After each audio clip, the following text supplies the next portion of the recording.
2 in 1।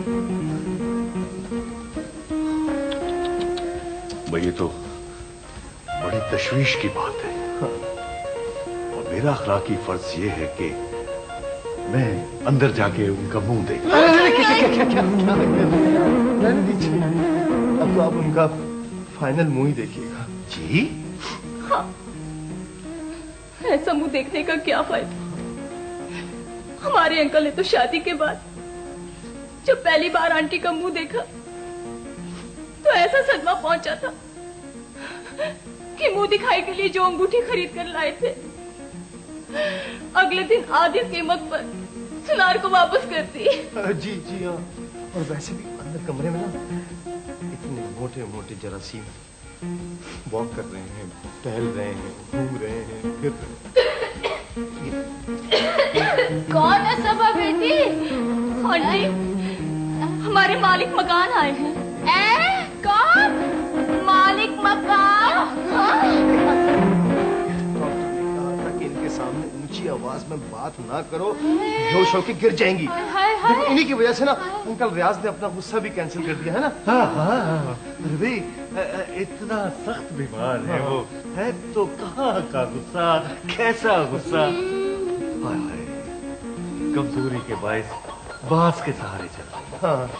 अरे जब अपने सहारा ना दे तो यही अंजाम होता है। डोंट वरी, मेरा मकसद है कि घबराइए मत। आपको अगर किसी किस्म के सहारे की जरूरत हो तो मेरा कंधा हाजिर है। अरे आप क्या कंधा देंगे इन्हें? मेरी आंटी बहुत पॉपुलर है इस मोहल्ले के अंदर। अगर 2 बजे रात भी दम निकल गया ना, 4-6 तो वैसे ही निकल आएंगे कंधा देने के लिए। देखें खांसी बहुत खांसी। खैर से आपको बीमारी क्या है? काली खांसी हमारी फैमिली डिजीज है। Very good. बहुत अजीज है हमें, लेकिन मुझे हुई है छोटी पॉक्स। अच्छा, छोटी पॉक्स। छोटी नन्ही। अच्छा, छोटी पॉक्स है। वैसे ये छोटी पॉक्स कोई नई बीमारी? चेचक कहते हैं। अच्छा, लेकिन ये सोहेल तो बता रहा था कि आपको टाइफाइड प्लस मलेरिया है। स्टार्ट तो स्टार्ट मुझे मलेरिया हुआ। मलेरिया से स्टार्ट हुआ, बिगड़ के हो गया टाइफाइड। बेटी डॉक्टर को दिखाया तो पता चला कि चेचक हो चुकी है। और डॉक्टर ने ये भी कहा था कि अगर इन्हें कोई सदमा पहुंचा तो हार्ट अटैक भी हो सकता है। नहीं, कौन सा किराया मांग रहे हैं? आप किराया मांग रहे हैं? ना। किराया नहीं मांग रहे तो मुझे हार्ट अटैक कैसे होगा?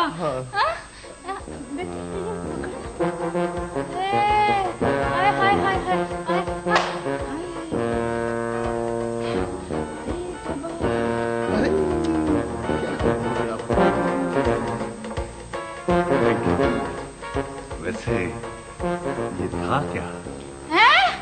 ये क्या था? निजाम में चेचक के 2 मोटे मोटे जरासीम टहल रहे थे, मार दिए। चेचक के जरासीम? मैं चलता हूँ। अरे आप नहीं, कैसी बात कर रहे हैं? अरे आप बैठे कहाँ जा रहे हैं?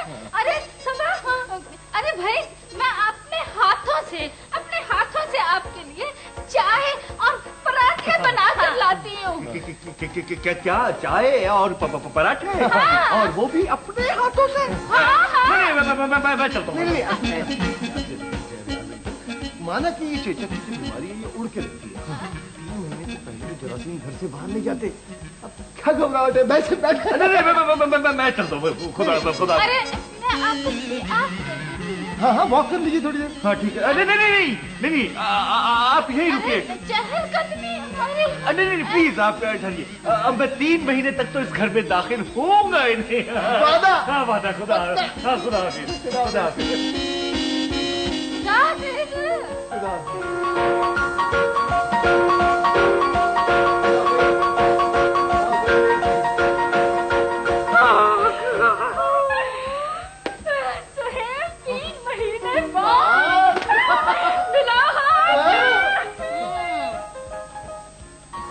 भाग गया दुश्मन।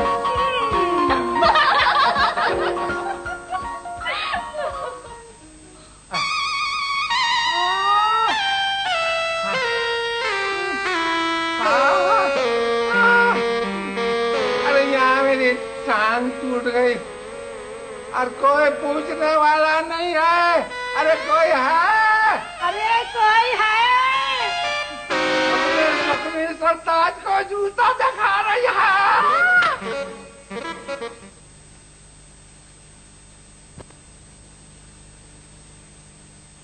ये ठीक है? इस पोज में भी खींच। हाँ ठीक है, गुड। रेडी? कमाल है, मतलब तस्वीरें खिंचवाने के शौक में अभी तक मुंह भी नहीं धोया तुमने। पड़ोसन खाला के बेटे से कैमरा मांगा था, शायद वो लेने के लिए आ गया। आ जाओ। तुमने मना किया 10 मरतबा। अस्सलाम वालेकुम। वालेकुम अस्सलाम। तो आप कौन? देखिए, हम लोग एपिडेमिक हॉस्पिटल से आए हैं। अभी जरा देर पहले हमें टेलीफोन पे इत्तला मिली थी कि इस घर में एक खातून के चेचक। नहीं जी, आपको गलत फहमी हुई है। इस घर में कोई चेचक वेचक की मरीजा नहीं है। ये और की लगने वाली बीमारी है और ऐसे मरीज को तो हम बिल्कुल अलग रखते हैं। लेकिन ऐसा कैसे हो सकता है? यही है चेचक। नहीं, यही है। आ जाओ भाई, आ जाओ, जल्दी आ जाओ। नहीं, ये मरीज है, वक्त ले जाइए। मेरी बात सुनिए डॉक्टर साहब, मजाक से पेशेंट तो सकती है। अरे नहीं चाची, आइए लेकर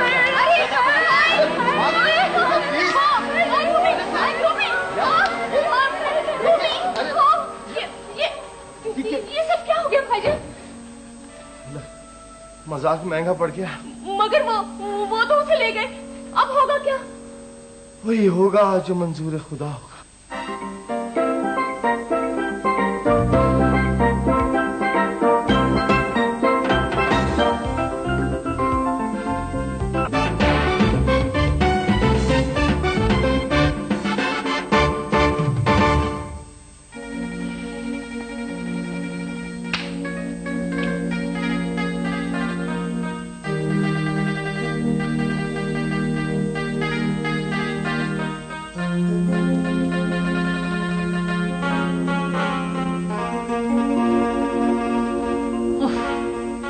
क्या सोच रहे हैं भाईजान? मालिक के मकान से तो जान छूट ही गई है। अब क्या परेशानी है आपको? बड़े अफसोस की बात है, रूबी को हॉस्पिटल वाले ले गए और तुम पूछ रही हो कि परेशानी क्या है? अब क्या किया जाए? इतने सारे लोगों में हम क्या कह सकते थे? ये सारा ड्रामा हमने मालिक के मकान की वजह से किया है। डॉक्टर ने मुझे इतनी मोहलत भी नहीं दी कि मैं उसके साथ बैठकर एम्बुलेंस में चले जाता। ओहो, तो ये रूबी को भी क्या जरूरत थी कि चेचक जैसे लगने वाली बीमारी बता दी? मेरा ख्याल है कि मुझे फौरन हॉस्पिटल पहुंचना चाहिए। वैसे भाईजान, रूबी के लिए जरूरत से ज्यादा परेशान होने की जरूरत नहीं है। वो बहुत समझदार लड़की है। आप देख लीजिएगा, डॉक्टरों को खर्चा देकर आ जाएगी। सर, चेचक की वो मरीज है जिसे यहाँ लाया गया था, बेहोश पड़ी है। प्लीज सर, जल्दी आ जाएं। नहीं नहीं सर, मैंने अभी उसका चेकअप नहीं किया है। मैं आपका इंतजार कर रहा हूं। Okay sir. Excuse me doctor साहब। जी। क्या यहाँ पर ऐसी कोई खातून लाई गई है जिन्हें अचानक चेचक निकली हो? जी हाँ, जी हाँ। आपसे उनकी शक्ल बहुत मिलती है। अरे क्यों नहीं मिलेगी, वो मेरी आंटी है। क्या मैं उनसे मिल सकती हूँ? जी नहीं। उन्हें क्वारंटाइन में रखा गया है। कहाँ रखा गया है? करंटीना में। करंटीना। ओ गॉड, बड़ी मुश्किल चीज में रखा गया है। इसका मतलब है अलैदगी में। अच्छा अच्छा अच्छा, हाँ, ये तो बहुत अच्छा किया आपने। लेकिन उनके लिए कुछ खाने पीने के लिए आपने भिजवाया है? आपको नहीं मालूम, जब मेरी आंटी बीमार पड़ती है ना तो उन्हें बहुत सख्त भूख लगती है। मैं आई कम इन सर? आइए, तशरीफ लाइए। तुम सुहेल, तुम भी ज़िबुनसा आंटी से मिलने आए हो ना? कौन? ज़िबुनसा आंटी? अच्छा, ये वो। जी जी। अच्छा, तो आपकी भी आंटी हैं वो? जी जी जी जी, जी बिल्कुल। आप चाहें तो उन्हें शीशे की खिड़की के पीछे से देख सकते हैं, अपनी सिस्टर के साथ। देखिए, मेरी सिस्टर जो है ना, वो मेरे घर पे है और एहतियातन एक रिश्ता होता है कजिन का इस कायनात में। ये मेरी कजिन है। ओह अच्छा। जी जी, कजन सुहेल, ऐसा करो तुम पहले जाकर उन्हें देख लो। अच्छा, मैं देखूं? हाँ, चलो जाओ। ठीक है। सर वो चिलचक वाली आंटी भाग गई। क्या क्या ये भाग क्या गई? कह रही हैं आप? कहाँ भाग गई वो? आप? जी मैं उनकी भतीजी हूँ, ये उनके भांजे हैं, हम दोनों की आंटी है। वो कहाँ चली गई? ड्यूटी पर कौन था? सिस्टर परवीन थी सर। वो बेहोशी से होश में आने के बाद इसरार करने लगी कि मैं मुंह धोऊंगी। हाँ हाँ, मुंह तो धोना था। नहीं धोना चाहिए था चिचक की ऐसी हालत में। यही परवीन ने कहा था उनसे, लेकिन वो दोबारा लेट गई और परवीन चली गई और बाहर से दरवाजा बंद कर दिया। दरवाजा बंद था तो वो निकल कैसे गई? अरे आप हमारी आंटी को नहीं जानते, तो रोशनदान से भी निकल जाती है। एक बार तो पता है क्या हुआ कि वो चाबी का सुराख नहीं होता, उसमें से भी निकल गई थी। जी हाँ, अगर किसी बैंक के लॉकर में रख दें तो वहां से भी निकल जाएंगी। ये बातें बनाने का वक्त नहीं है कजन। डॉक्टर साहब को इस बात का जवाब देना होगा कि आखिर हमारी प्यारी सी मासूम सी आंटी कहाँ गायब हो गई। और रखे रखे गायब हो गई। मैं इस केस की शिकायत मेडिकल ऑफिसर साहब से करूंगी। चलो प्लीज प्लीज, बड़े डॉक्टर तक बात पहुंच गई तो मेरा ट्रांसफर कर दिया जाएगा। अरे आपको अपने ट्रांसफर की फिक्र लगी हुई है, उधर हमारी आंटी की जिंदगी के सवाल है। अगर वो चलते हुए किसी रेड़े के नीचे आ गई तो? अगर वो किसी गटर में गिर गई तो कौन जिम्मेदार होगा? कौन होगा? आप। देखिए आप लोग तो कौन जिम्मेदार होगा? कौन होगा? आप। देखिए आप लोग परेशान ना हो, हम शहर के चप्पे चप्पे पर ढूंढेंगे, एक एक गली में तलाश करेंगे।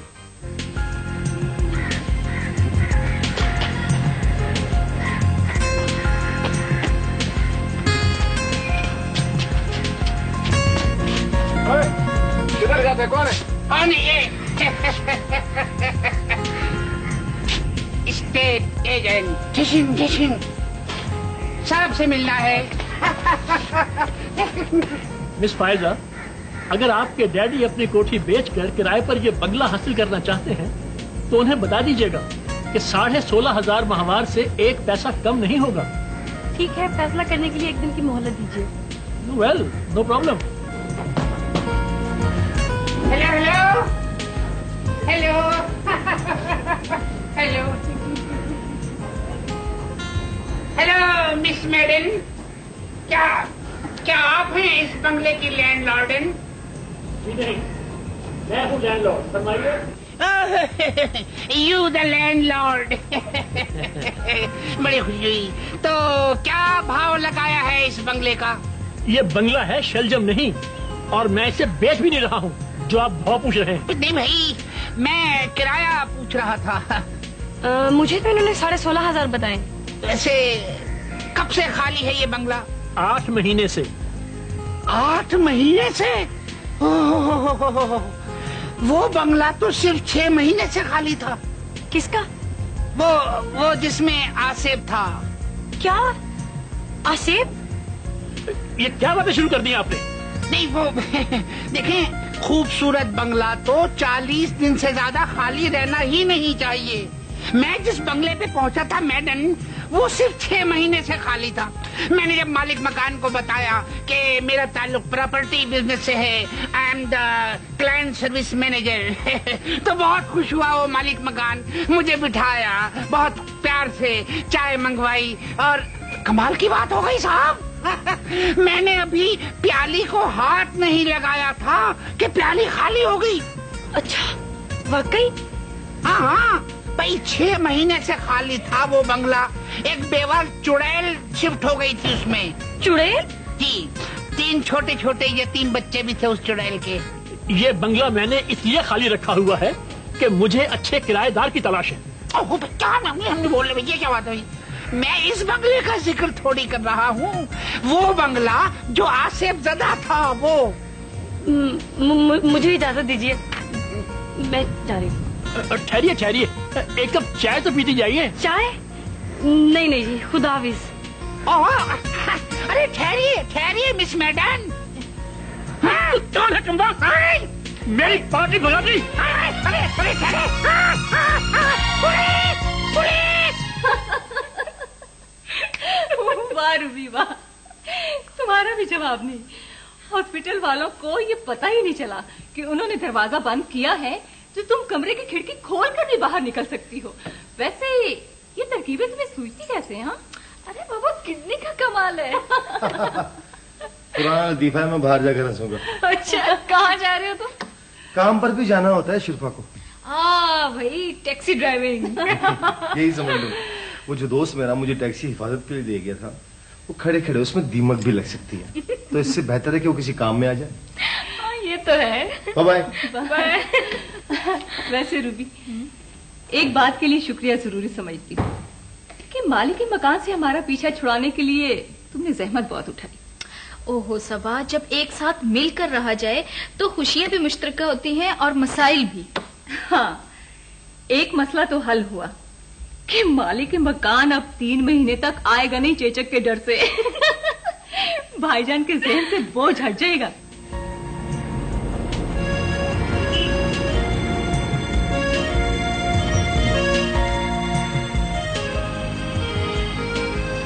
हाँ कद्दूस भाई, क्या हाल है? वर्षों के बाद मुलाकात हो रही है। जी हाँ, 8 साल गुजर गए। इतने अरसे के बाद भी आपने मुझे पहचान लिया, बशीर अहमद साहब। बशीर अहमद नाम आपको सही याद नहीं रहा कद्दूस भाई? मेरा नाम बशीर अहमद नहीं, मैं बशीर हूँ। क्या आप बशीर अहमद नहीं है? जी नहीं, मैं स्वाद के साथ बशीर हूँ। लेकिन मैं बशीर हूँ या बशीर हूँ, आप क्यों पूछ रहे हैं? क्यों पूछ रहा हूँ? बस 3 नुक्ते कम पड़ गए, वरना आप मेरे फुप्पा होते। जी मैं सपना बोल रही हूँ। आपकी आवाज भी किसी सपने जैसी है। क्या हो रहा है सपना? अभी कुछ ही देर पहले मैं नफ्सियात की एक बहुत ही अच्छी किताब पढ़ रही थी। फिर अचानक किताब के सफ़े धुंधलाने लगे और आपका फोन आ गया। आपकी बात से मुझे ये उम्मीद होने लगी थी कि शायद किताब पढ़ते पढ़ते किसी सफ़े पर मेरा चेहरा उभर आया। आपके चेहरे की तलाश तो मुझे भी है, लेकिन वो अभी तक वक्त के गहरे बादलों की ओट में है। ये बात लेकिन वो अभी तक वक्त के गहरे बादलों की ओट में है। ये बादल एक दिन जरूर हट जाएंगे सपना। मुझे यकीन है कि आप मुझ तक पहुंच जाएंगे। आप खुद क्यों नहीं आ जाते? आखिर मैं कब तक इंतजार करूं? आपके चेहरे और मेरी आंखों के दरमियान फासला बढ़ता ही चला जा रहा है। आखिर ये मंजिल कब करीब आएगी? बस बहुत हो चुकी। डैडी, मैं फोन पे बात कर रही थी। तुम दुनिया की वाहिद वो लड़की हो जो डेड फोन पर भी बात कर सकती है। जी? बाहर टेलीफोन के खंबे पर तारों की मरम्मत हो रही है और टेलीफोन डेड है। ये लो।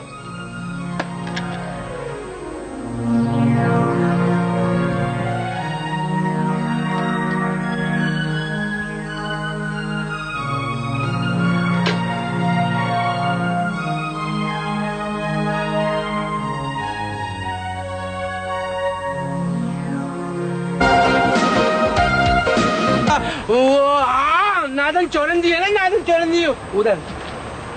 यार नागन चौरंगी से कहाँ? बस नादन चौरंगी से, ये समझ लो।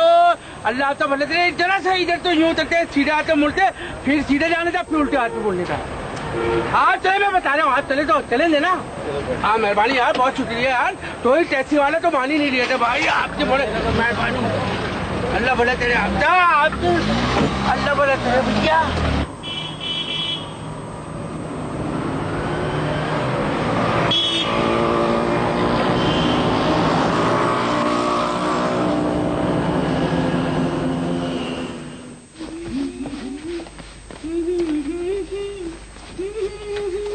ये क्या है? क्या हो रहा है ये? हरगिज नहीं, सवाल ही पैदा नहीं होता। क्या हो रहा है ये? ओहो क्या हो गया? मैंने जरा से कपड़े धो लिए तो कौन सी क़यामत आ गई?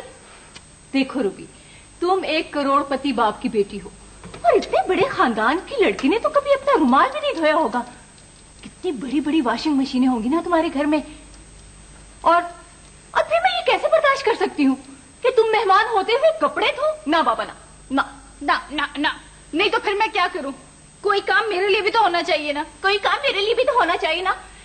तुम्हें काम करने का इतना शौक है ना, तो हाँ, चाय बना दिया करो बस। लाओ ये मुझे दो, मैं धूप में फैला दूंगी। ये क्या? ओहो, भाईजान की कमीजें धोई जा रही हैं।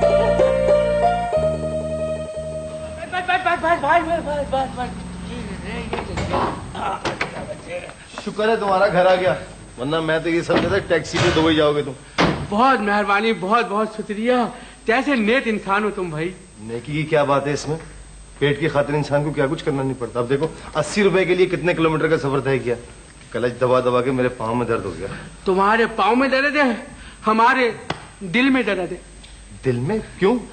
अब क्या बतलाएं भाई, बड़ी लंबी दास्तान है। रेलगाड़ी के अंदर किसी मरूस ने जेब काट ली हमारी। क्या जेब काट ली? हाँ, 6 साल बाद अपनी बहन से मिलने आए थे, वो भी किस हालत के अंदर। क्या बतलाएं, अल्लाह जानता है। एक पैसा नहीं। एक काम कीजिए आप। कौन सा वाला? वो 2 ईंटें उठाइए। ईंटें? ताए तो एक मेरे सर पे मारी और एक अपने बहनों को दीजिएगा। आपके सर पे मारेगा वो। किस भरोसे पे चले थे आप? जेबें टटोले अपनी। जेबें कहाँ से टटोले? जेबी फटी हुई है, कहाँ से टटोले? अरे हमारी भी क्या जिंदगानी है। इतने अरसे बाद अपनी बहन से मिलने आए और भांजे भांजियों के लिए कोई तोहफा तक न ले सके उनके मामू। ये टैक्सी ले जाइए, बच्चे खेलेंगे उनसे। नहीं, शर्मिंदा मत करे, शर्मिंदा मत करे आप। इतने बड़े खिलौने से नहीं चलते हमारे भांजे भांजी। आप देखो ना, आधा किलो मिठाई तलक भी न ले सके मिलते मामू। बस करें परदेसी मामू। परदेसी मामू ये लीजिए। क्या कर रहा हूँ? ये रखें। ये 10 लोट चाय के लिए तुमने क्या समझ रहे हो हमें? अरे रखें, रेवड़ियाँ बांट दीजिएगा। दिन तो अपने अपनों को। अच्छा, बहुत बहुत शुक्रिया। अब ये ले। हाँ, ये हमारी है। खुदा हाफिज। बहुत खुदा हाफिज, बहुत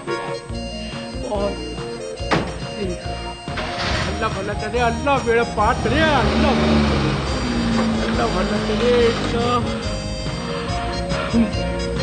बतलाइए, ऐसे दौर के अंदर 14वीं-15वीं सदी के अंदर भी ऐसे नेट लोग भी हैं। ये तो मैं किसी गलत पते पर उतर गया। वो नेट आदमी।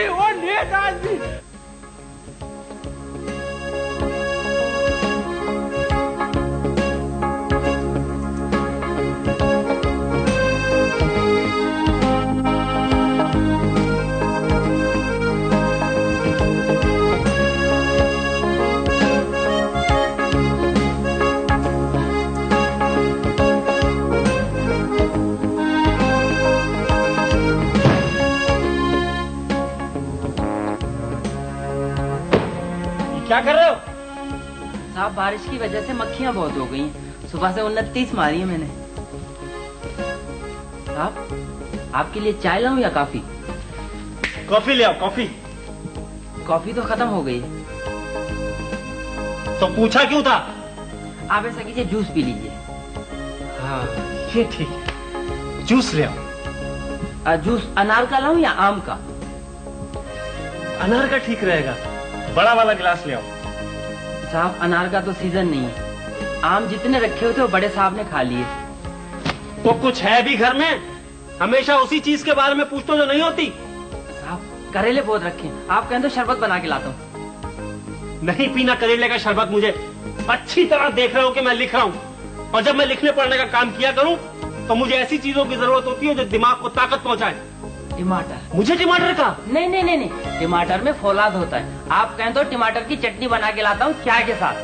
तो भाई कुछ भी ले आओ, मेरा दिमाग तो मत खाओ। क्योंकि साहब हमेशा आप ये कहते हैं दिमाग न खाओ, दिमाग न खाओ। अगर बड़े साहब ने सुन लिया वो समझे कि सारा दिमाग मैंने आपका खाया है।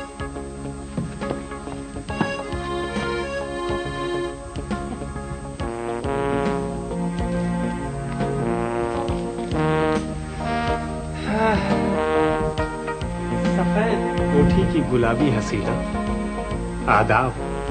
आप इस लोकेलिटी में नई नई आई हैं, इसलिए मुझे जानती नहीं। मेरा नाम शौकी है। मैं इस इलाके के सबसे बड़े सेठ बारानी का इकलौता बेटा हूँ। अक्सर आपने अपने बंगले के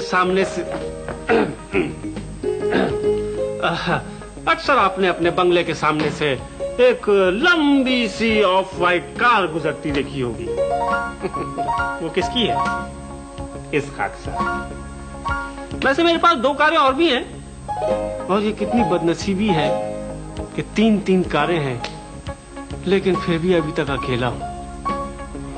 शौकी, मुझे पुकारा आपने? डैडी। शौकी बेटे, मेरे साथ दफ्तर चलोगे? डैडी, इतनी मुश्किल से तो भैया को पढ़ने का शौक हुआ है, खाम खा ऑफिस जाके इनका टाइम वेस्ट होगा। हाँ, ये बात तो है। ये तो बड़ी अच्छी अलामत है कि हमारे शौकी बेटे को तालीम से लगाव पैदा हो गया है। बड़ी मोटी मोटी किताबें पढ़ रहा है। भाई हम भी तो देखें कौन सी किताब पढ़ रहा है हमारा बेटा।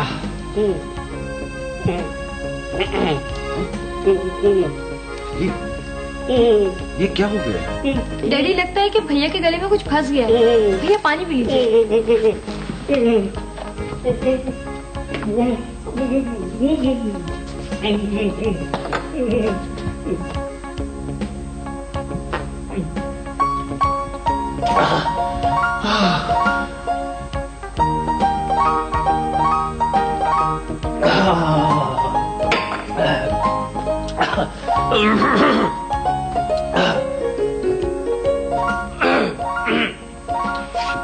शौकी बेटा, ये क्या हो गया था तुम्हें? गले में कागज, गले में गोला सा फंस गया था। कोई गोला? गोला गले में कैसे आ सकता है? आ जाता है कभी कभी, इसलिए तो मुझे पढ़ाई लिखाई में दिक्कत होती थी। तुम फौरन डॉक्टर को दिखाओ। देखो, बीमारी की वजह से पहले ही तुम्हारी तालीम बहुत ज़ाया हो चुकी है। देखो तो क्या पढ़ रहा है हमारा बेटा? Telephone directory? टेलीफोन डायरेक्टरी से तुम्हारा भाई तालीम हासिल कराए, देख रही हो सपना? वो मेरा एक दोस्त ट्रेन से आ रहा था तो मैं तेजगाम के घर का नंबर देख रहा था। झूठ बोल रहे हो तुम मुझे दिखाने के लिए पढ़ रहे थे? आहिस्ता डैडी, आहिस्ता। आपको मालूम होना चाहिए कि जब आप चीखते हैं तो सपना को चक्कर आने लगते हैं। मेरी वजह से आते हैं? फलसफे और नफ्सियात की किताबें पढ़कर इसका दिमाग उलट गया है। डैडी, आवाजों का शोर भी एक पॉल्यूशन है, और आपको तो पता ही है कि मैं शोर से बहुत सेंसिटिव हूँ। हाँ, माहौल की तब्दीली बहुत जरूरी है। तुम घूमने फिरने बाहर चली जाया करो। हाँ, घूमने फिरने बाहर जाया करो।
बेहोश हो गए। उठे साहब, उठे सर, उठे साहब। चश्मा उठाओ इनका, उठाओ इन्हें हॉस्पिटल ले चलो, हॉस्पिटल ले चलो, उठाओ।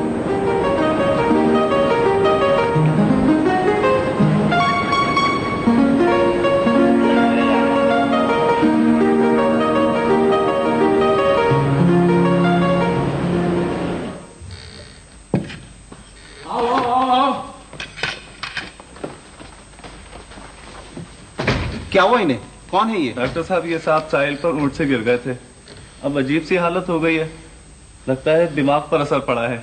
लेकिन ये तो एपिडेमिक हॉस्पिटल है। सबसे करीबी हॉस्पिटल यही था डॉक्टर साहब, यही ले आए हैं। कोई बात नहीं, लिटाइए इन्हें।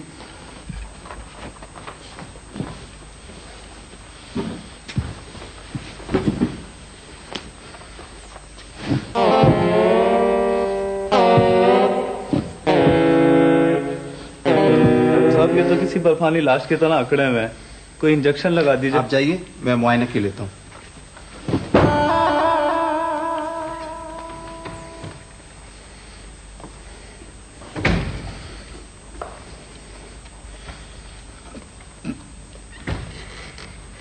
कौन है ये? क्या हुआ? ये ऊंट से गिर गए थे, मेंटल शॉक लगता है।